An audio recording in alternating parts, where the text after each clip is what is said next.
اللہ کے انسائکلوپیڈیا میں مایوسی نہیں، حضرت والا کے پاس مایوسی نہیں. یہ جو ہر وقت سوچنا اور مایوسی اور ڈپریشن، آؤ میرے پاس. ڈپریشن کا پہلے اسپیلنگ پوچھوں گا، بتاؤ مجھے ڈپریشن کی اسپیلنگ کیا ہے، بتاؤ. مولانا نہیں معلوم؟ تو آپ تو بڑے MBA کیے ہوئے، پتہ نہیں BCom کیے ہوئے. ڈپریشن کا اسپیلنگ بتاؤ. اگر صحیح بھی بتایا میں کہوں گا غلط ہے. کیوں؟ وجہ کیا ہے؟ میں پوچھوں گا اس کا ترجمہ بتاؤ. ترجمہ آپ بتا نہیں سکتے. بتا بھی دیا تو تشریح بتاؤ، تشریح بھی نہیں بتا سکتے. ڈپریشن کچھ نہیں ہے، یہ ٹینشن کچھ بھی نہیں ہے. اس کے لیے کہ اللہ کا ولی ہونا بھی ضروری نہیں ہے. ایک دو باتوں پر عمل کر لیا، ڈپریشن اور ٹینشن شناشن ہو جائے گا. یہ سب ہم نے اپنا لایا ہوا ہے. بیٹھے ہوئے سوچ رہے ہیں اکیلے میں، پہلے مرغی بنی یا پہلے انڈا آیا، جب تک دوسرا انڈا لے کے چلا لیا ہے. یہ بیج جو ہے اس کا کیا مسئلہ ہے؟ یہ آسمان، یہ پنکھے میں 3 پر کیوں ہیں؟ تو کتنے پر چاہیے تجھے بھائی؟ تو ایڈ کروا لے اس میں. اور ہر وقت سوچ میں ڈوبے ہوئے ہیں، میرے بعد گھر کا کیا ہوگا، اور پھر جو ہے بیوی کا کیا ہوگا، پھر یہ پنکھا ٹوٹ گیا، اگر چلتے چلتے ایک پر اگر مجھے لگ گیا تو پھر کیا ہوگا. اب وہ پر کو دیکھے جا رہے ہیں. اب جس مسجد میں کارپیٹ ہوتے ہیں وہ کارپیٹ کو دیکھ رہے ہیں اپنی طرف سے ہی. یہ تو شیر بنا ہوا ہے، یہ دیکھو چیتا اس پہ حملہ کر رہا ہے. نماز ختم کر کے امام صاحب یہ کیا کارپیٹ لگایا، اس پہ بندر بنا ہوا ہے، شیر بنا ہوا ہے. اور بھائی بندر تو خود بن رہا ہے، وہاں کہاں سے آ گیا شیر؟ اس کو ڈپریشن کہتے ہیں. اس کو کس چیز کا ٹینشن ہے آپ مجھے بتاؤ؟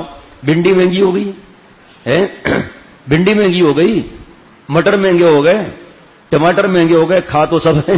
آئے مہنگائی، آئے مہنگائی. کبھی کوئی پرندہ کوئی بھوک سے مرا ہوا دیکھا ہو تو مجھے بتا دینا دنیا میں کہیں پرندہ بھوک سے مرا ہو. ان جانوروں کو اللہ پر کتنا اعتماد ہے. اور ہم بیٹھے ہوئے ہیں. یہ صاحب میں نے ڈینٹسٹ کلینک کھولی ہے اور جو آتا ہے میں اسے سب دانت نکال دیتا ہوں. بھائی تجھے تکلیف کیا ہے سب دانت نکالتا ہے؟ بھائی سب دانت نکال کے رکھ دیا کہ اس میں جو تکلیف ہے مجھے بتاؤ میں نکالوں. تو آپ نے نکال دیا سب ہے. تو بھائی یہ صرف اس کا علاج کیا ہے ٹینشن کا، آپ کو ڈپریشن کا بتاؤں؟ بغیر فیس کے بتا رہا ہوں. اور ایسا علاج ہے کہ آپ کو خرچہ بھی نہیں کرنا پڑے گا. ڈپریشن ٹینشن کا سب سے بڑا علاج ہے تنہائی نہیں چاہیے، سوچنا نہیں چاہیے، سوچ نہیں چاہیے. تیسرا علاج ہنسنا بولنا. ہمارے پاس عید کے بعد آپ آؤ انشاءاللہ 10 دن میں ٹینشن دور نہ ہو تو کہنا. اللہ کی رحمت سے ایسا اللہ تعالیٰ مزہ عطا فرماتے ہیں. تو یہ علاج ہے. سیب ایک چھلکا اتار کے روز کھاؤ. جہاں تنہائی میں پہنچے شیطان آ جائے گا کی گل ہے جناب، کہا یار تیرا ہی تو انتظار تھا بھائی، تو کہاں ہے اب تک بھائی. اللہ فرماتے ہیں اما ینزغنک من الشیطان نزغ فاستعذ باللہ. یہ شیطان تو وسوسے ڈالے گا، تو میری پناہ میں آ جاؤ نا. ایک بار پڑھ لو اعوذ باللہ من الشیطان الرجیم. اب ہمارا دوست ہے ہر وقت شادی کے خیالات میں ہوتا ہے اور شادی بھی کر رہا ہے چترال کے پہاڑ پر، کیونکہ چترال کا رہنے والا ہے. اور ہر بار بیوی پہاڑ سے نیچے گر جاتی ہے. بتاؤ تمہیں پنچایت کیا ہے کہ بھئی تو کیوں پہاڑ کی چوٹی پر شادی کر رہا ہے جا کر؟ ابھی کل بتا رہا تھا گھر والے پھر پہاڑ کی چوٹی کے نیچے گھر بنا رہے ہیں. پھر ایک پہاڑ سے پتھر گرے گا پھر گر جائے گا گھر. اور تو یہاں بیٹھا سوچ رہا ہے جا پھر چترال جا کر.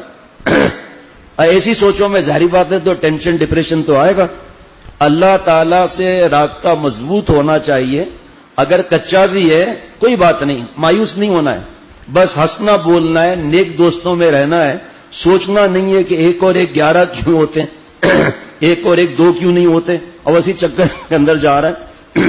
ایک صاحب تھے بیوقوف نمبر 1، وہ لیٹے ہوئے تھے تو اوپر بیر لگے ہوئے تھے. تو کہا کہ یہ کمال ہے، یہ تربوز وغیرہ نیچے ہوتے ہیں اگر یہ اوپر لگتے تو کتنا اچھا ہوتا. تو ایک بیر آ کر دھڑ سے سر پر لگا، آسمان کی طرف دیکھ کر کہا اچھا ہے تربوز اوپر نہیں لگا تھا. بیوقوف آدمی یہ سوچنے والے پھر ایڈوانس میں چلے جاتے ہیں آگے. اماں مجھ سے محبت نہیں کرتی تو کیا انڈے سے محبت کرتی ہے؟ ابا محبت نہیں کرتے. ارے بیوقوف، بعض ماں باپ بیچاروں کو محبت کا اظہار نہیں آتا. اور پیارے شیخ فرماتے تھے کہ بیوقوف ایسا کبھی نہیں ہو سکتا کہ ماں باپ محبت نہ کریں. حضرت موسیٰ علیہ السلام یا حضرت عیسیٰ علیہ السلام کے زمانے میں 2 عورتوں کا جھگڑا ہو گیا، ایک کا بچہ مر گیا. اب وہ دونوں عورتیں کہتی یہ میرا بچہ ہے، اللہ کے پیغمبر علیہ الصلوۃ والسلام جو زمانے میں تھے اس کے پاس لائے. اب وہ کہتی ہے میرا ہے, وہ کہتی وہ بھی قسم کھا رہی ہے, وہ بھی قسم کھا رہی ہے. فرمایا یہاں آؤ, بچے کے 2 ٹکڑے کر دو, ایک ٹکڑا اس خاتون کو دے دو, اس ٹکڑا اس خاتون کو دے دو. حضرت فرماتے ہیں کہ اس اور جو ماں تھی چیخ پڑی کہ مجھے بچہ نہیں چاہیے, میرا بچہ نہیں ہے, اس کو دے دو بچہ. میں نے اب سے غلط بیانی کی تھی. حضرت نے فرمایا, حضرت موسیٰ علیہ السلام یا حضرت عیسیٰ علیہ السلام نے فرمایا بچہ اس کو دے دو. یہ اصلی ماں ہے جس نے بچے کو کٹنے نہیں دیا. وہ کہہ رہی ہاں کاٹ دو, آدھا اس کا آدھا میرا. یہ ایسے فیصلے ہوتے تھے انبیاء علیہ الصلوۃ والسلام کے. تو میرے دوست, حضرت فرماتے تھے کہ ماں باپ کی محبت کا پتہ تمہارے کسی خدا نخواستہ بیماری یا تکلیف پہ پتہ چلے گا. اور چھوٹا بچہ جو معصوم ہوتا ہے اس کی طرف دھیان زیادہ ہوتا ہے, اسی لیے بڑے بچے شرارتی ہو جاتے ہیں.